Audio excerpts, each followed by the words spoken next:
Hello बच्चों, let's start this question. So this question says give properties of gravitational forces. Gravitational forces की हमें क्या करनी है, प्रॉपर्टीज को बताना है. तो चलिए बच्चों, अब हम इस क्वेश्चन को स्टार्ट करते हैं.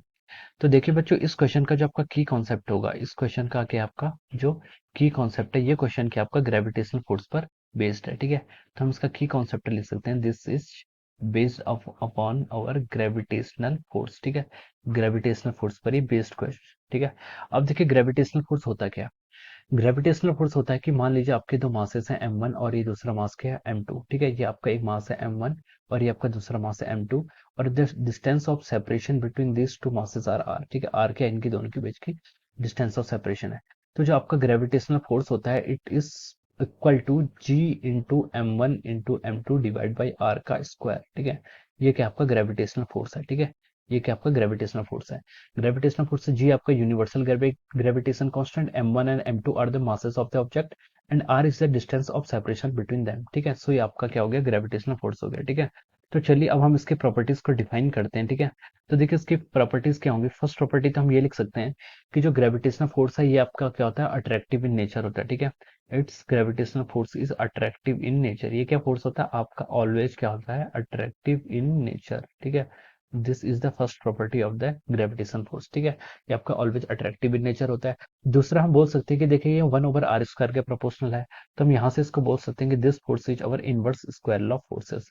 This follow our inverse square law forces. Inverse square law force लिख सकते हैं. इनवर्स स्क्वायर लॉ का मतलब होता है कि जो फोर्स है ये क्या है आपका, इनवर्सली प्रोपोर्शनल है किसके, 1/r² के.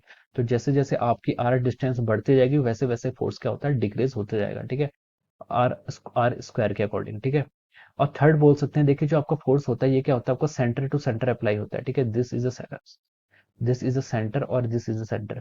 तो हम बोल सकते हैं कि this is a central force. Central force का मतलब होता है कि अगर हम एक लाइन जॉइन कनेक्ट करें, उस जो मास m1 के सेंटर से पास होके m2 के सेंटर को जाए, तो जो फोर्स होता है वो इनके जो क्या होता है, लाइन जॉइनिंग के अलॉन्ग ही होता है. ठीक है, तो इस टाइप के फोर्सेस को हम क्या बोलते हैं, सेंट्रल फोर्सेस बोलते हैं.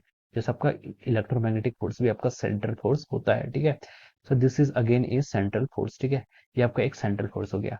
और इसकी और प्रॉपर्टीज इसकी हो सकती है, इसका मीडिएटिंग पार्टिकल. देखिए जितने भी फोर्सेस होते हैं, हर फोर्सेस में क्या होता है, कोई ना कोई मीडिएटिंग पार्टिकल होता है, या फिर उसे हम कहीं कहीं फील्ड पार्टिकल भी बोलते हैं. ठीक है, तो इसका जो मीडिएटिंग पार्टिकल होता है वो क्या होता है, ग्रेविटोन होता है. ठीक है, for the gravitational force the mediating particle is graviton. ठीक है, ग्रेविटोन के कारण ही, ग्रेविटोन आपका एक्सचेंज पार्टिकल होता है जो एक्सचेंज होता है और उसी के कारण ये आपका फोर्स एक्ट कर पाता है. ठीक है, ये आपका एलिमेंट्री पार्टिकल के अंदर आप स्टडी करेंगे, mediating particle and all this things.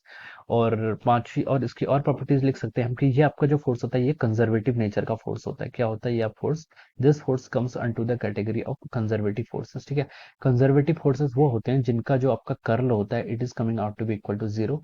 Curl zero होता है, या फिर इनका अगर हम लाइन इंटीग्रल करते हैं वो भी आपका जीरो होता है. कंजर्वेटिव फोर्सेस ऐसे फोर्सेस होते हैं, जैसे कि मैं आपको यहाँ पर डिफाइन करके बताता हूँ.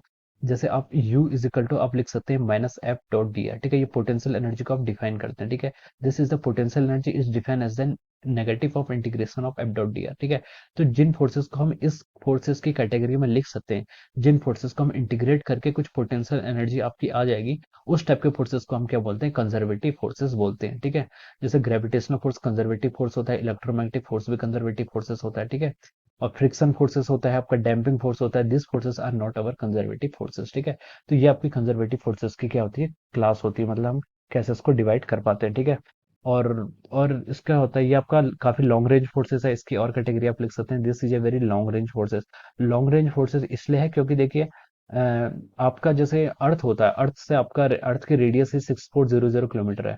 अर्थ और सन के बीच में भी सबसे जो जो सबसे प्रीडोमिनेंट फोर्स एक्ट करता है वो आपका ग्रेविटेशनल फोर्स एक्ट होता है. ठीक है, तो देखिए इतना दूर में भी आपका फोर्स आपका एक्ट करता है. जैसे कि आपका सन है, और सन से जो आपका सबसे दूर प्लेनेट है आपका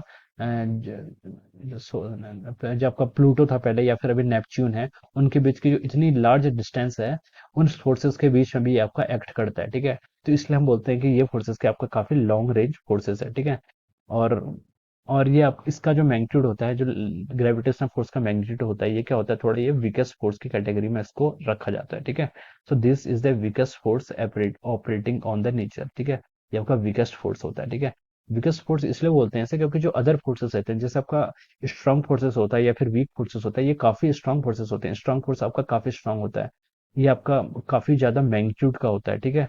और जो आपका वीक फोर्सेस होता है वो आपका लेप्टॉन्स या फिर जो बीटा माइनस डीके में होता है, उसकी वो भी आपका वीक फोर्सेस होता है।